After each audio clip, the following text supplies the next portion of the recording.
Arnie! Arnie, réveille-toi! Il y a une tornade géante qui se précipite vers ta maison. Dépêche-toi, cours! Tu dois sortir dans la rue et être à l'air libre. Bien joué.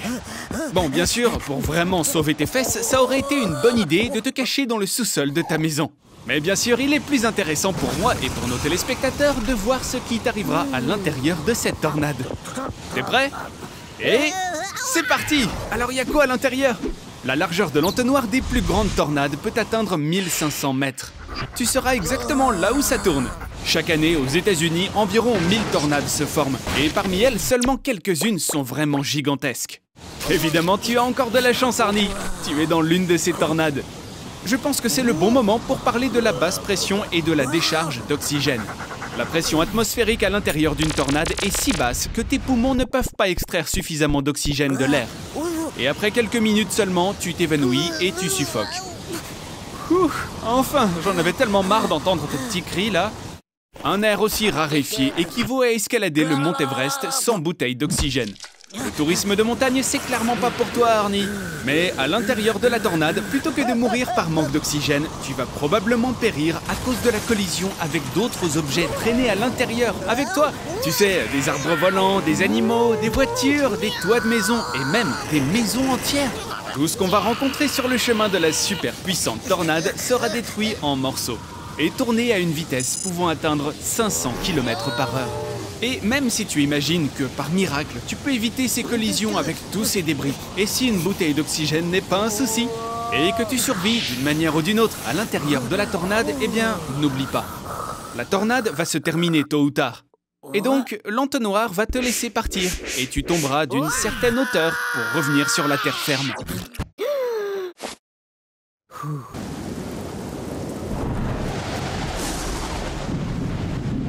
En français, le sol est de la lave. Sauf que là, ce sera de la vraie lave. C'est cool, non? Et voilà ce qu'un jeu d'enfant ordinaire pourrait entraîner. Une catastrophe mondiale. Ne touche pas à ça, Arnie! La température de la lave peut atteindre 1200 degrés Celsius. Tu peux te déplacer en utilisant tous les objets que tu vois. Mais n'oublie pas, la chaise brûlera en seulement 3 secondes. Ton lit disparaîtra en 5 secondes. Et ta télévision va fondre plus vite que le temps de regarder une publicité. Monte sur le toit. Et attention, ne tombe pas! Si tu tombes dans la lave, tu auras une grave brûlure qui détruira toutes tes terminaisons nerveuses et fera bouillir ta graisse sous-cutanée. Mais le bon côté des choses, c'est que tu n'auras même pas le temps de sentir la lave te brûler jusqu'à l'os. Allez, reprends-toi, mec! Oh non, mais quel idiot! Les constructions métalliques sont toujours celles qui chauffent le plus vite, imbécile! Mais pense à un truc. Même si tu tombes, tu ne vas pas te noyer. La lave n'est pas aussi liquide qu'elle en a l'air. Contre toute attente, sa densité est même supérieure à celle du béton. Et pour ce qui est de marcher sur la lave, il te faut simplement des bottes spéciales en amiante, comme celles qu'utilisent les géologues. Waouh, ça devient chaud là, dis-moi!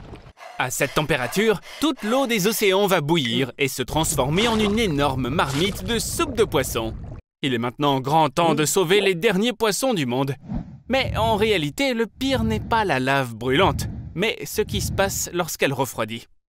En perdant de la température, la lave crée des nuages acides de vapeur et de gaz. Et ils contiennent de minuscules particules de verre qui sont dangereuses pour l'homme. Mais ne t'inquiète pas, bientôt le monde entier se transformera en île hawaïenne. Aujourd'hui n'est pas une super journée, Arnold. Tu te souviens de quel jour on est aujourd'hui? Eh oui, bien sûr. Aujourd'hui, c'est le jour de l'apocalypse. Comme si tu avais déjà une solution. Arnold, t'as l'air bien préparé? Waouh, je suis fier de toi. Une montgolfière. Sérieux? Attends, tu l'as faite toi-même? Ouais, on dirait bien. T'es sûr d'avoir vraiment besoin de tout ça? Ou alors tu vas te servir de cette télé comme lest? Bon, allez, allons-y. Survivre à l'apocalypse au niveau des nuages est une excellente option. Tu ne pourras pas te faire toucher par un tsunami ni un tremblement de terre. Mais regarde, il y a une météorite. Et en raison de la friction, sa température est maintenant supérieure à 1500 degrés. Les vraies montgolfières sont fabriquées en tissu inifugé. Rappelle-moi, Arnold, qu'est-ce que t'as utilisé déjà? Ah, tu crois que c'est terminé?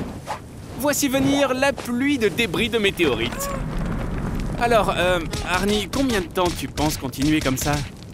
Le premier tour du monde en ballon sans escale a été réalisé par Piccard et Jones le 1er mars 1999.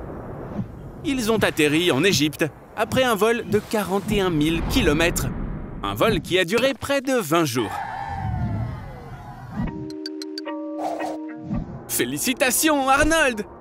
Tu as survécu à l'apocalypse. 75 years later. Hé, est-ce que t'es encore en train d'écrire des bêtises sur ChatGPT? Arnold, tu sais, à cause de toi, l'intelligence artificielle va penser que l'humanité est plus stupide qu'elle ne l'est. Et ça, c'est dangereux. Attends, tu ne serais pas un peu curieux de savoir ce que ChatGPT répondra aux absurdités que tu viens d'écrire? Même Elon Musk a peur que l'intelligence artificielle puisse détruire l'humanité. Et toi, tu la provoques? On dirait que t'as même plus de papier toilette. Tu penses que c'est la pire des choses qui puisse arriver? Arnold, c'est toi qui as provoqué tout ça ou quoi? Ah, je te l'avais dit, à cause de ta stupidité, l'intelligence artificielle va détruire toute l'humanité. Ou peut-être pas toute. Une explosion nucléaire détruirait environ 3000 km². Au total, il y a environ 362 millions de km² susceptibles d'être détruits sur Terre. Pour tout détruire, il faudrait environ 128 000 ogives. C'est 10 fois plus qu'il n'y en a dans le monde. Alors Arnie, est-ce que tu es prêt pour une guerre nucléaire? Bonne nouvelle, une partie de l'humanité survivra. La seule question est, pour combien de temps? La nourriture en conserve est un excellent choix. Ouais, la dernière était un peu en trop. Mais réfléchis à ça, Arnold. Combien de temps est-ce que tu vas tenir sans plantes? À Svalbard, une chambre forte internationale avec des semences a été construite. Elle contient plus de 900 000 graines, mais peut en contenir jusqu'à 2 milliards. De quoi faire revivre toute la flore de la Terre. Ou tout du moins, fournir de quoi se nourrir pendant les longues nuits d'hiver nucléaires. T'es plutôt bien installé, mon pote. Des chips, de l'eau, des plantes, des conserves, des médicaments et même un ordinateur. Mais on dirait bien que tu as oublié le plus important. Une explosion nucléaire libère en moyenne 50 tonnes de poussière dans l'atmosphère. La poussière issue de l'explosion de toutes les armes nucléaires sur Terre pourrait recouvrir de 50 à 85% du ciel terrestre. Mais les modèles informatiques modernes promettent qu'un hiver nucléaire ne durera pas plus d'un mois. C'est pas comme ça que j'avais imaginé les choses. À cause d'une éruption volcanique, le ciel est rempli de nuages denses et l'humanité s'est retrouvée sans soleil. Intéressant. Combien de temps tu peux vivre comme ça? 1 milliard de personnes souffrent d'une carence en vitamine D. Si le soleil disparaît, au bout de 7 jours, la moitié de la population souffrira de dépression aiguë. Et le risque d'avoir un cancer augmentera de 75%. Il y aura une augmentation de 32% des cas d'accidents vasculaires cérébraux. Et il sera 2 fois plus facile d'avoir du diabète. Par conséquent, il vaut mieux faire des réserves, non pas de conserve, mais de vitamines. Sans le soleil, il n'y a aucune raison de vivre à la surface. Alors tout le monde s'installe sous terre et s'adapte à cette nouvelle existence. La nutrition est entre les mains de la science et de la technologie. Les scientifiques créent des fermes de champignons et des fermes hydroponiques capables de cultiver une variété de produits. Et avec une imprimante 3D, on peut rapidement imprimer tes plats préférés. Sans la lumière du soleil, le cerveau humain ne peut pas faire la différence entre le jour et la nuit. Tes hormones se dérèglent et l'obésité augmente fortement. Lorsque l'hormone leptine, responsable de l'appétit, est réduite de 80%, la portion quotidienne de nourriture augmentera de près de la moitié, 44%, ce qui entraînera un surpoids. Est-ce que t'es sûr que tu peux aller là-dedans? Tout ressemble à ce qu'on voit dans les films de super-héros. Un long couloir, un laboratoire secret, et voilà la réponse. Tout ça s'avère être une expérience globale. Mais qui se cache derrière tout ça? Allez Arnold, prends ton courage à deux mains. En vainquant ce méchant, tu pourras sauver la planète. La vitamine D aide à l'assimilation du calcium, essentiel à la santé des os. En cas de carence, tes os deviennent faibles et fragiles. C'est la raison pour laquelle, lorsque tu marches, tes pieds sont comme du caoutchouc. Et dans des conditions d'obscurité totale, tes chances de subir une fracture mortelle sont multipliées par 2. Arnold, t'es un vrai héros! Tu as rendu à toute l'humanité une vie normale! Eh bien, je vois que t'es encore dans une séance de dépravation devant ta télé, comme d'habitude. Alors, qu'est-ce qu'on a là? Elon Musk a lancé une nouvelle fusée dans l'espace. Et l'espace a lancé une météorite en retour sur Elon Musk. Arnold, on se calme! Tu ne sais même pas ce que c'est qu'une météorite. Un météore, c'est un corps céleste très large, d'origine cosmique. Leur masse peut varier de quelques grammes à quelques milliers de tonnes. Et ne t'en fais pas, il n'existe qu'un seul cas où une météorite a frappé une personne dans l'histoire. C'était en 1954. Et même, il a juste été touché à la jambe. Tiens, on dirait que quelqu'un s'est porté volontaire pour sauver la planète. Et on dirait aussi qu'il déborde d'enthousiasme.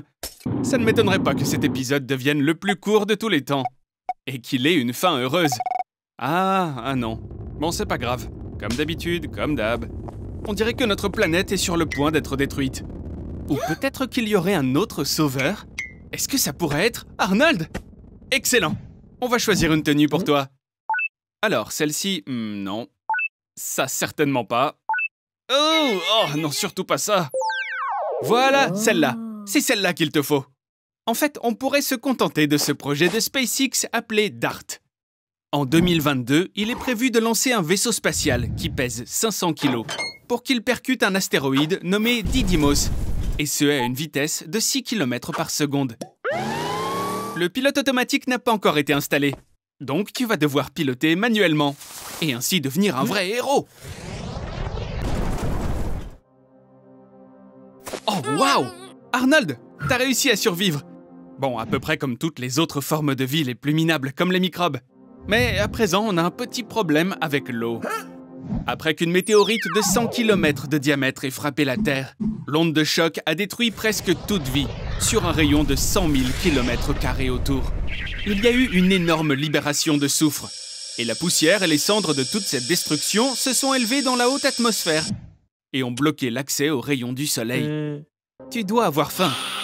C'est bien que tu aies gardé ta nourriture spatiale dans la fusée. Y avait pas de nourriture? Oh, ça c'est terrible. Parce qu'il n'y a plus de nourriture sur Terre non plus. En tout cas, c'est bien que tu portes une combinaison spatiale ici, car il fait moins 50 degrés dehors. Et il ne faudrait pas marcher ici très longtemps. Attention! J'avais oublié de te prévenir, mais les cafards aussi ont survécu. Et on dirait aussi qu'ils ont muté, juste un tout petit peu. Tu ferais mieux de courir. Vers l'infini et au-delà! Arnold, regarde! C'est toi, mais celui du futur. Attends, Arnold! Il n'a pas besoin de tes vêtements, il a besoin de ton aide. C'est pour ça que tu pars dans le futur en l'an 2050. Oh là là, ça n'est pas vraiment le futur radieux auquel on pourrait s'attendre. C'est vrai, en 2050, la Terre souffre énormément du réchauffement climatique. La population totale de la planète est passée à plus de 10 milliards d'habitants. Et cette surpopulation a provoqué une pénurie d'eau douce. T'imagines ça? La planète est au bord de la destruction. Et qu'est-ce qu'ils font tous? Ils se battent pour du Pepsi. Bon, revenons à notre mission. En l'an 2050, tout le monde porte des implants cybernétiques. Et compte tenu du fait que les drones ennemis peuvent détecter les implants à une distance de 10 km, toi, petit Arnold, tu es la personne la plus indétectable et invulnérable en l'an 2050. Tu es celui qui va aider à changer le cours de la guerre. Soldats, rassemblez-vous. Et donc, Arnold, l'ennemi a été repéré au nord. Mais le chemin est bloqué par des canons électromagnétiques. À la place des classiques projectiles, ils tirent des impulsions électriques. Et la vitesse de ces impulsions dépasse les 7000 km/h. On doit trouver un abri. Dépêche-toi! Descends dans le métro! Tu as échappé aux armes, Arnold. Mais il y a d'autres problèmes maintenant. Les drones détectés par les scanners. Ne t'inquiète pas, Arnold. Rappelle-toi, ces drones ne te remarqueront même pas. Tu dois juste te frayer un chemin pour pouvoir couper le courant. Bien joué, Arnold! Le futur n'était pas encore prêt pour des gens comme toi. Continue, mon pote. Tu y es presque. Il est temps d'atteindre la surface. Arnold, il y a beaucoup d'ennemis autour de nous. C'est ça, utilise l'exocombinaison. Avec ça, tu pourras devenir un super soldat. Et tu pourras parcourir de longues distances sans même te fatiguer. Et il y a encore mieux que ça, toute activité physique pourra devenir 20 fois plus facile qu'avant. Je vois qu'on ne peut plus t'arrêter maintenant, Arnold. Bon, il ne reste plus qu'à savoir comment on se sert de toutes ces commandes. Arnold, non! Tu viens de tuer ta propre version du futur. Ok, bon, pas le temps de se lamenter. Tes ennemis arrivent. Tu as un lance-flamme, utilise-le! Oh ouais, je crois que personne n'a jamais pensé qu'un jour ça pourrait arriver à Hollywood. Arnold, attention! Une fusée! Arnold! Arnold! Est-ce que ça va? Arnold, tu as été gravement blessé. Alors les docteurs t'ont fait une petite mise à jour. Tu es maintenant comme un sous-neuf. Mais il y a un tout petit problème.